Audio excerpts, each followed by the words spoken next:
Assalamu alaikum students, how are you? We are starting the exercise of this do not air. Students, आप लोग हमेशा की तरह से ऊपर CW लिखेंगे, मार्जिन लाइंस ड्रॉ करेंगे, करेक्शन कॉलम बनाएंगे, यूनिट नंबर और नेम लिखेंगे। अब हम लोग करने लगे unit number 6 air. Answer these questions.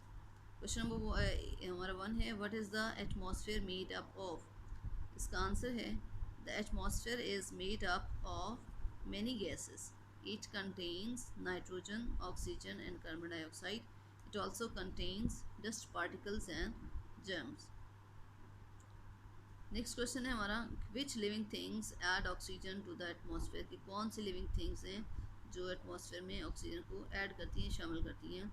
Green plants add oxygen to the atmosphere. C part है, how is carbon dioxide added to the air.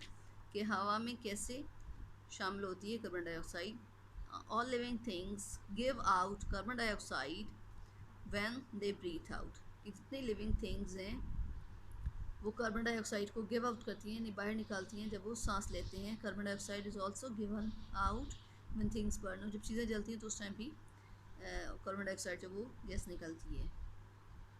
अब इसका सी पार्ट है, what is air pressure. Air pressure क्या है। The way air presses down on all things is called air pressure. ठीक है, air जो है वो अंदाज, वो तरीका जिसमें हवा जो है चीज़ों को नीचे की तरफ प्रेस करती है, उसको एयर प्रेशर कहा जाता है। आगे है, यानी जो क्वेश्चन नंबर है, write fill in the blanks on your copy to C on page 35। जी, आप लोगों ने फिल इन द ब्लैंक्स करनी है, वो बुक के ऊपर है, वो मैं आपको करवाऊँगी और वो अपने कॉपीज़ पे करनी है। ठीक है, बुक से देखकर उस पर फिल होगा, वहाँ से देख के फिर आप लोग इसी नीट कॉपी के ऊपर करेंगे। नेक्स्ट क्वेश्चन है, मैच द कॉलम। इसमें ए और बी कॉलम है। The layer of air is, number 2 पे है, air is essential in water, a light wind is, a hurricane is the use to measure wind speed. ये column A के words हैं, यानी sentences हैं ये, और ये वाले बी के हैं। आपने ए को बी के साथ मिलाना होगा। इसमें the air is cold, called a bridge, strongest wind, for life, anemometer, called the atmosphere. यानी सेंटेंसेस को एक दूसरे के साथ मिलाना है, यानी जैसे उर्दू में कहा जाता है कि जुमले को दुरुस्त लफ्ज़ से मिलाएं, या यानी अब ये एक जुमले जो वर्ड सेंटेंस है आपने उसको दूसरे सेंटेंस से मैच करना है, मैचिंग से। The layer of air is, अब यहाँ पे नंबरिंग है, मैंने वही नंबरिंग उठा के, ये नंबर 1 है तो इसको हम देखेंगे या नंबर 1 के साथ कौन सा मैच कर रहा है, वहाँ पे नंबर 1 लिख दिया है।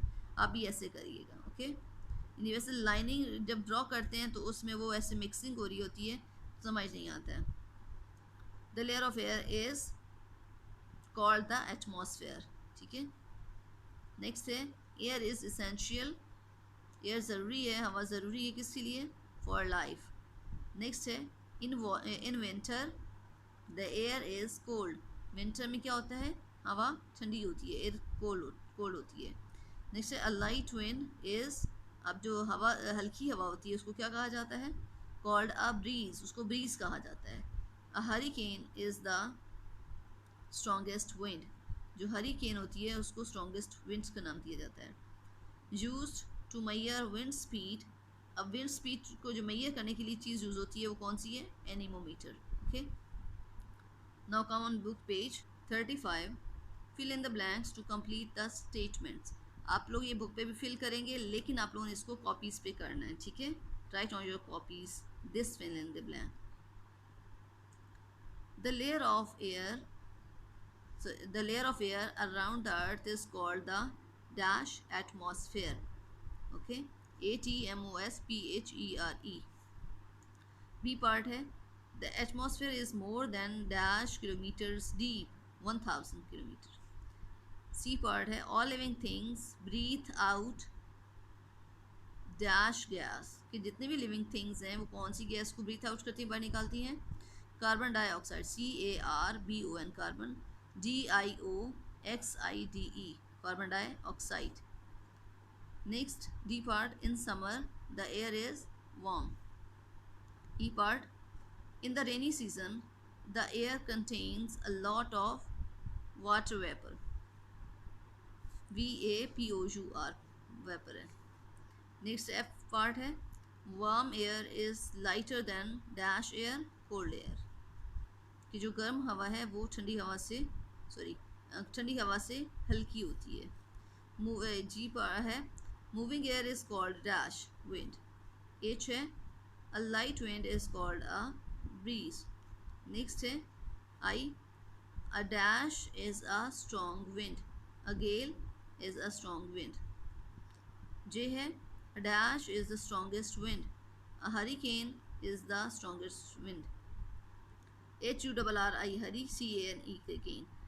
बेटा ये जो फिल इन द ब्लैंक्स हैं ये आप लोग नीट कॉपीज़ पे भी करेंगे, ठीक है। यहाँ पे मैंने आपको ये इसमें फिल करके बता दिया है, और ये सारा काम आप लोगों ने याद भी करना है और लिखना भी है। डेली बेस पे आप लोग याद करेंगे, there will be no problem for you, okay. और किसी भी प्रॉब्लम की सूरत में आप लोग ऑफिशियल नंबर पे कांटेक्ट कर सकते हैं। टेक केयर, अल्लाह हाफिज़।